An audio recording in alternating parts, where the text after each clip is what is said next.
안녕하세요, 고독한 전술가입니다. 오늘 제가 소개해드릴 감독은요, 선수로서는 무명의 시절을 보냈고 감독으로도 초반에 하브리그를 맡았지만 실력만으로 AC밀란, 유벤투스의 감독직을 맡았던 마시밀리아노 알레그리입니다. 알레그리 감독은 현재 무직으로 감독 생활에 휴식기를 보내고 있는데요. 때문에 성적이 좋지 못한 빅클럽들이 선임을 원하는 감독 1순위에 자주 거론되는 감독입니다. 그렇다면 밀란의 마지막 우승을 만들어냈고 유벤투스에서 리그 5연패와 두 번의 챔스 결승을 기록한 마시밀리아노 알레그리의 이야기를 시작하겠습니다.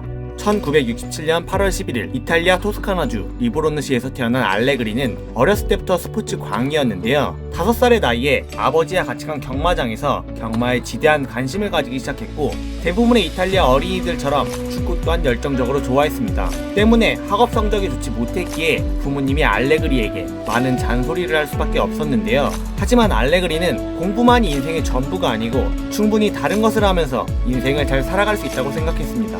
그래서 자신이 좋아하는 축구를 열심히 했고 학업에는 취미가 없던 알레그리는 16살의 나이에 축구를 위해 학교를 자퇴하게 됩니다. 학교를 다닐 때부터 리더십이 넘쳤던 알레그리는 1984년 17살의 나이에 쿠이오펠리에서 데뷔를 하게 됩니다.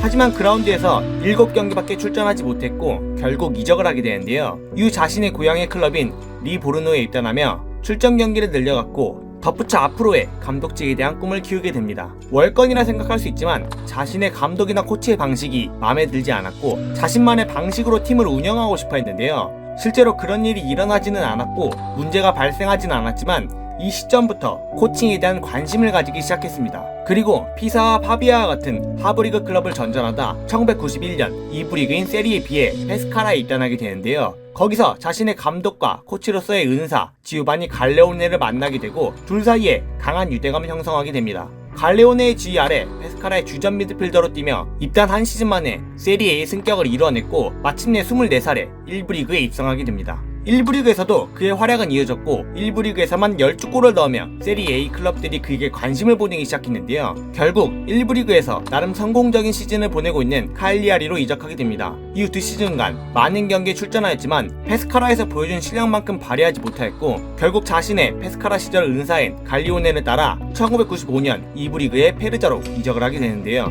알레그리를 쓰는 법을 알았던 갈레오네는 플레이오프를 거쳐 한 시즌 만에 다시 페루자를 세리 A로 승격시키며 96-97 시즌 다시 1부 리그에서 뛸 수 있게 됩니다. 하지만 이 시즌이 끝난 후 페르자는 알레그리의 은사 갈레오네를 해고시켰고 이에 따라 본인도 팀을 떠나 파도바로 이적을 하였지만 반 시즌 만에 다시 나폴리로 이적을 하며 갈레오네와 재회를 하게 됩니다. 나폴리는 지금의 위치와는 다르게 마라도나가 떠난 이후 극심한 재정난을 겪으며 간신히 세리에 B에 있던 팀이었는데요. 하지만 그곳에서마저 7경기에 출전하는 것에 그쳤고 30대가 넘어간 나이 탓에 더 이상 1부 리그에서 본인을 불러주는 팀은 없었습니다. 나폴리에서 반 시즌을 보낸 알레그리는 1998년 페스카라에 돌아오며 1부 리그는 아니지만 2부 리그에서의 축구 생활을 이어갔고 그곳에서마저 출전 대비 충분한 기량을 보여주지 못하며 3부 리그 피스토이 S에서 한 시즌, 4부 리그 아리안 S에서 2시즌을 더 보낸 뒤 은퇴를 하게 됩니다. 그의 통산 프로축구 경력은 374경기 56골을 넣었는데요. 미드필더로서 준수한 골을 넣었지만 1부 리그에서 보낸 시간이 워낙 적었던 선수이고 대부분의 커리어를 2부 리그에서 보냈을 만큼 지금의 감독으로서의 명성과는 다른 선수 생활을 보냈습니다. 덧붙여 갈레오네와 깊은 인연을 보여주었는데요. 1980년대 후반 압박 축구의 달인 아리고 사키와 더불어 혁신적인 이탈리아 축구 코치였던 갈레오네에게 코칭에 대해 많은 것을 보고 배우게 됩니다. 그렇게 19년의 프로축구 선수 생활을 마무리한 알레그리는 본인이 은퇴한 아리아네스의 감독직을 수행하기 시작했는데요. 2004년 당시 아리아네스는 4부 리그에 속한 팀으로 인상적인 한 시즌을 보낸 뒤 3부 리그의 스팔에 감독직을 맡게 되지만 팀이 재정난으로 인해 파산당하게 되고 때문에 한 시즌 만에 같은 3부 리그의 그로세토의 감독직을 수행하게 됩니다. 한 시즌 동안 팀을 지휘하면서 많은 전술적 실험을 가져갔지만 수뇌부의 신뢰를 받지 못하였고 06-07 시즌이 개막하자마자 경질을 당하게 됩니다. 경질된 이후 자신의 감독으로서의 실력에 의문을 가졌고 감독으로서의 역량을 더 키우기 위해 자신의 은사인 갈레오네에게 지도자 수업을 받으려 하지만 아직 그로세토와의 계약 기간이 유효하게 되면서 불법을 저지르게 되고 맙니다. 때문에 후에 3개월간 자격정지를 당하고 마는데요. 그렇게 1년을 그냥 버리게 된 알레그리는 다음해인 2007년 사스올로의 감독직을 맡게 되었고 사스올로를 3부 리그 정상에 올려놓으며 2부 리그로 승격을 만들어냅니다. 결과적으로 1년간의 휴식기간이 전화회복이 되어 돌아온 알레그리는 사스올로에서의 성공을 기반으로 그의 첫 1부 리그 팀인 칼리아리의 감독직을 맡게 됩니다. 예전에 선수로도 뛰었던 클럽이기에 빠르게 적응할 줄 알았던 알레그리는 초반 5경기에서 5연패를 당하며 경질 위기에 몰리게 되는데요. 하지만 이후 팀을 빠르게 수습하면서 칼리아리를 중위권까지 올려놓았습니다. 그리고 이 성적을 유지하며 시즌 막바지에는 V로 시즌을 마무리하게 되는데요. 이전에는 강등권의 팀이었기에 이는 상당한 업적에 속했고 당시 인테르를 우승시켰던 무리뉴와 경쟁 끝에 세리에 올해 감독상을 수상하게 됩니다. 다음 해에도 12위를 기록하며 안정적인 성과를 만들어냈지만 구단 수뇌부는 시즌 말미인 4월에 그를 경질시켰고 갑작스럽게 백수 생활을 보내게 되는데요. 안첼로티가 떠나고 레오나르도 감독이 부임했지만 여전히 리그 성적은 3위에 머물렀고 챔피언스 리그도 16강에 머물렀던 AC 밀란은 칼리아리에서 인상적인 발자취를 남긴 알레그리에게 눈길을 돌리게 되고 2010년 6월 25일 밀란의 감독으로 부임하게 됩니다. 밀란에서의 첫 번째 시즌 만에 환상적인 발자취를 남기게 되는데요. 바로 그의 감독 커리어 1부 리그 우승을 따내게 된 것입니다. 챔피언스 리그는 이전과 같은 16강에 머물렀지만 2004년 안첼로티 이후로 리그 트로피가 없던 밀란에게 7년 만에 트로피를 안겨주며 그의 성공을 이탈리아 전역에 알렸는데요. 아쉽게도 이 우승이 AC 밀란의 마지막 리그 우승이 되고 맙니다. 첫 시즌 만에 리그 우승을 따낸 알레그리 AC 밀란은 다음 시즌에도 이전 시즌과 같이 리그에서 좋은 모습을 보여주지만 아쉽게 유벤투스에게 리그 최고 자리를 내주게 됩니다. 당시 유벤투스의 감독은 현 인테르의 감독 안토니에 콘테이고 당시 유벤투스는 무패 우승을 해낸 시즌이기 때문에 알레그리는 아쉬움을 삼켜야 했는데요. 챔피언스 리그에서 지난 시즌보다 높은 8강까지 올라가게 되지만 역시 가르디올라의 바르셀로나를 만나 호각을 다툰 끝에 패배를 하고 맙니다. 11-12 시즌이 끝난 후 밀란의 수뇌부는 해서는 안 될 몹쓸 결정을 하게 되는데요. 바로 티아고 실바, 질라탄 이브라이모비치를 생제르맹에 이적시킨 것입니다. 더군다나 밀란 제너레이션 2기 멤버들인 인자기, 쉐도로프, 가투소, 네스타 등 주요 노장 선수들이 은퇴하 팀을 떠나가며 팀이 붕괴 직전까지 갔는데요. 그렇게 시작된 12-13 시즌은 3분의 1이 다가오는 시점까지 10위에도 안착하지 못하며 무너진 명가의 모습을 보여주게 됩니다. 하지만 소년가장 엘샤라이가 대활약을 펼치며 리그 순위를 서서히 끌어올리기 시작했고 겨울 이적 시장에 데려온 발로텔리가 대활약을 펼치며 리그 3위까지 성적을 끌어올리게 되는데요. 하지만 챔피언스 리그에서는 지난 시즌에 만난 바르셀로나를 또 만나서 16강에 짐을 싸야 하는 아쉬운 행보를 보여주었습니다. 지난 시즌 불안한 모습을 보였지만 구단은 돈은 풀 생각을 하지 않았고 이적 시장이 얼마 남지 않은 시점에서 갑작스런 케빈 프린스 보아탱의 이적으로 공격 작업에 어려움을 겪을 것이라 예상되었지만 밀란을 떠난 이후 좋지 못한 폼을 보여준 카카를 자유 영입하며 보강에는 성공을 하게 됩니다. 하지만 레알에서도 부상 때문에 어려움을 겪었던 카카는 이적해 오자마자 다시 부상을 당하며 알레그리의 애간장을 태우게 했는데요. 후에 다시 돌아 놀라운 활약을 보여주긴 했지만 밀란의 성적은 최악을 달리고 있었습니다. 결국 시즌 중반에 경질을 당하고 마는데요. 밀란에서의 우승을 차지한 후 찾아온 실패는 알레그리 본인의 잘못도 있었겠지만 구단 보드진이 투자를 너무 안 했다는 점도 있었습니다. 이후 밀란이 지속적인 감독 교체를 했음에도 성적이 나아지지 않았다는 점에서 알레그리의 감독으로서의 실패라기보단 밀란 구단 보드진의 운영 실패라고 하는 편이 더 알맞다고 생각합니다. 그렇게 4시즌간 놀라운 모습을 보여주기도 했지만 안 좋은 모습을 보여주었던 알레그리는 2014년 콘테가 이탈리아 대표팀으로 떠나면서 공석이 된 유벤투스에 지봉을 잡게 됩니다.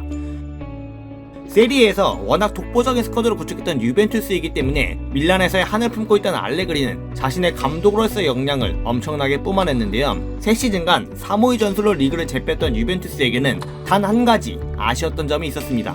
바로 콘테 감독의 단점으로 지목되는 챔피언스 리그인데요. 때문에 밀란에서 리그에서는 아쉬운 모습을 보여주었지만 매 시즌 챔피언스 리그 16강 이상을 올라갔던 알레그리에게 팬들은 많은 기대를 품었습니다. 그 기대에 힘입어 도르트문트, 모나코, 레알 마드리드를 차례대로 격파하며 챔피언스 리그 결승에 오르는 모습을 보여줍니다. 상대는 밀란 시절 자신에게 패배를 안겨주었던 바르셀로나.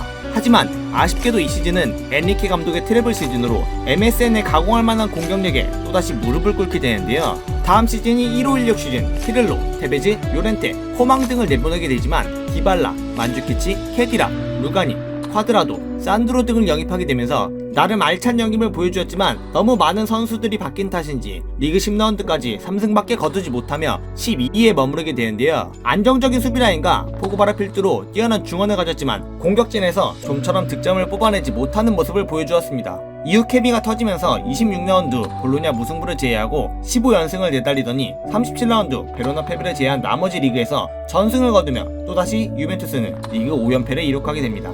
다음 시즌 모라타가 바이백으로 팀을 떠나게 되고 포그바를 최고 이적료로 다시 맨체스터 유나이티드로 보내게 되는데요. 하지만 피아니치, 알베스 그리고 전 시즌 세리의 득점왕 이관을 영입하는 데 성공합니다. 미드필더에서 만족할 만한 보강을 해주진 못하였지만 전반기 세리 1위를 차지하며 리그에서의 독보적인 위치를 보여주었습니다. 하지만 미드필더에 비해 과포화된 공격진으로 전술 수정을 할 수밖에 없게 되고 만주키치, 디발라, 이가인을 공존시키기 위해 기존의 4-3-1 전술 대신 만주키치를 위근으로 돌리는 파격적인 포지션 변경으로 위 3명의 공격수를 공존시켰는데요. 이는 만주키치의 희생이 만들어낸 결과물이었다고 할 수 있습니다. 3명의 공격진의 뛰어난 득점력과 피아니치, 케디라의 든든한 중원, 이탈리안 BBC의 단단한 수비진으로 리그 우승은 물론이고 다시 한번 챔피언스리그 결승에 오르게 됩니다. 코파 이탈리아도 우승을 차지하였기에 챔피언스리그 트로피만 따낸다면 트래블을 할 수 있게 되는데 결국 4대1의 스코어로 BBC의 레알 마드리드에게 패하며 또다시 스페인 팀에게 패배하는 모습을 보여줍니다. 때문에 눈물을 머금고 다음 시즌을 기약해야만 했는데요. 결국 이때의 챔피언스리그 결승 무대가 알레그리의 마지막 결승 무대가 됩니다. 이후 남은 2시즌간 리그에서는 패왕의 모습을 여전히 보여주게 되지만 챔스에서 알레그리는 2번 모두 8강에서 탈락을 하게 됩니다. 17-18 시즌에는 또다시 스페인 팀 레알 마드리드를 만나 호날두 한 선수에게 무너지는 모습을 보여주었는데요. 1차전에서 2골, 2차전에서 1골, 총합 3골을 호날두 한 명의 선수에게 헌납하며 결국 8강에서 탈락을 하게 됩니다. 후에 18-19 시즌 유벤투스의 챔스 주적이라 할 수 있는 호날두를 영입하게 됩니다. 알레그리의 유벤투스에서의 마지막 시즌인 18-19 시즌은 리그에서는 1라운드를 제외하고는 시즌 끝까지 1위 자리를 유지하는 괴력의 모습을 보여주었지만 호날두의 이득점에도 불구하고 아약스의 돌풍을 이기지 못하며 또다시 8강에서 짐을 싸게 되고 1위 자리가 확정된 4월 20일 알레그리는 시즌이 끝나면 떠날 것이라고 발표하며 유벤투스에서의 5시즌을 마무리하게 됩니다. 유벤투스에서 보여준 알레그리의 모습은 가히 놀라웠는데요. 콘테부터 이어진 3연속 리그 우승을 뒤이어 8연속 리그 우승을 확정지었고 리그 우승의 스쿼드를 물려받아 챔스 결승까지 진출시키며 토너먼트에서도 강한 모습을 보이는 한편 이전 감독의 전술을 배척하지 않고 수용하며 자신의 전술과 선수들이 익숙한 전술을 혼용하여 사용하는 전술적 유연함을 보여준 감독이기도 합니다. 하지만 중원에서 활동량을 강조하는 선수들을 중용하는 알레그리의 전술 방식에 답답한 경기력을 토로하는 팬분들도 많았는데요. 덧붙여 팬들의 입장에선 리그 우승은 당연한 것이고 비기어만 남은 상황에서 답답한 경기력과 챔스에 대한 동기부여가 없어 보이자 유벤투스 알레그리의 결별을 환영하는 분위기도 있었습니다. 그럼에도 챔스 조별 탈락이었던 유벤투스를 두 번의 결승 무대에 올려내었던 점은 감독으로서 충분한 역량을 보여주었다고 생각합니다. 그가 유벤투스에서 보여준 첫 번째 시즌 리그에서는 기존 콘테 감독의 3-5-2 전술을 그대로 이어갔지만 챔피언스 리그에서는 자신만의 전술을 유벤투스에서 사용했는데요. 다이아몬드 4-4-2와 4-3-1 포메이션을 병행하는 모습을 보여주며 공격적인 모습을 보여주다가도 수비적인 모습을 보여주는 변화무쌍한 전술을 보여주었습니다. 최전방 투톱 자원으로 비겐스몰에 테베지와 모라타를 두고 바로 뒤에 공격형 미드필더로 왕성한 활동량을 보여주는 비다를 투입함으로써 적극적인 공격 가담과 수비로의 전환 시 피를로가 있는 위치까지 내려오며 적극적인 수비 가담을 지시했는데요. 중원의 3명의 미드필더로는 왼쪽에 포그바, 오른쪽에 마르키시오, 중앙에 피를로를 배치하였습니다. 보다 공격적인 포그바가 올라가면 마르키시오가 부족한 수비력의 피를로를 적극 보좌하는 모습을 보여주며 공수의 밸런스를 잡게 했습니다. 피를로는 역시 축구도사의 모습을 보여주며 유벤투스의 패스기를 담당하는 역할을 수행하였는데요. 또한 좌우 풀백의 에브라, 리슈타이너는 왕성한 활동량으로 적극적인 오버래핑을 보여주었습니다. 이는 4-3-1-2 포메이션과 다이아몬드 4-4-2가 가지는 측면에서의 약점을 커버하기 위함입니다. 이 두 포메이션은 모두 윙어가 없는 포메이션이기 때문에 풀백이지만 윙백 같은 오버래핑을 보여주는 풀백들을 통해 공격에서의 답답함을 해소한 것인데요. 중앙 수비수 2명은 말할 필요 없는 키엘리니와 보누치를 적극 기용하며 안정적인 수비력을 보여주었습니다. 해당 시즌엔 바르잘리가 장기 부상을 당해 많은 경기를 나오지는 못하게 됩니다. 덧붙여 이 포메이션으로 득점을 만들어내고 경기 후반에는 기존의 3-5-2 전술을 바뀌며 수비를 잠그는 모습을 보여주었고 이런 전술적 다양성 때문에 챔스에서 콘테보다 더 좋은 성적을 거둔 것이 아닐까 생각합니다. 지금까지 알레그리의 이야기였는데요. 유벤투스의 감독직에서 부임해서인지 그가 이룬 업적이 당연시되는 경향을 보이는 경우가 있습니다. 물론 세리의 최고의 스쿼드를 갖춘 감독은 맞았으나 이전까지 보여주었던 챔스에서의 처참한 유벤투스를 결승 무대까지 다시 올려놓는 모습을 보여주었는데요. 다만 스페인 팀의 유독 약한 모습과 1차전의 패배, 2차전의 극적 승리의 패턴이 반복되다 보니 팬들의 원성도 이해되는 부분이기도 합니다. 하지만 그가 보여주었던 리그 5연패와 챔스에서 보여주었던 역동적인 전술 변화들은 감독으로서의 역량을 충분히 검증하지 않았나 생각합니다. 덧붙여 아직 이탈리아 세리에서 벗어나 감독직을 수행하지 않았기 때문에 타리그 혹은 다른 팀에서 어떤 모습을 보여줄지 굉장히 기대가 되는 감독 중 한 명이기도 한데요. 아마 이번 시즌이 끝날 때쯤이면 해외의 다른 리그로 가지 않을까 조심스럽게 추측해봅니다. 선수 시절 유명 선수도 아니었고 감독 초기 유명팀의 감독도 아니었지만 차근차근 근본을 쌓아올리며 세리에 5연패를 이끈 감독, 밀란의 마지막 우승을 달성한 감독, 차기 감독 후보 1순위 마시밀리아노 알레그리였습니다.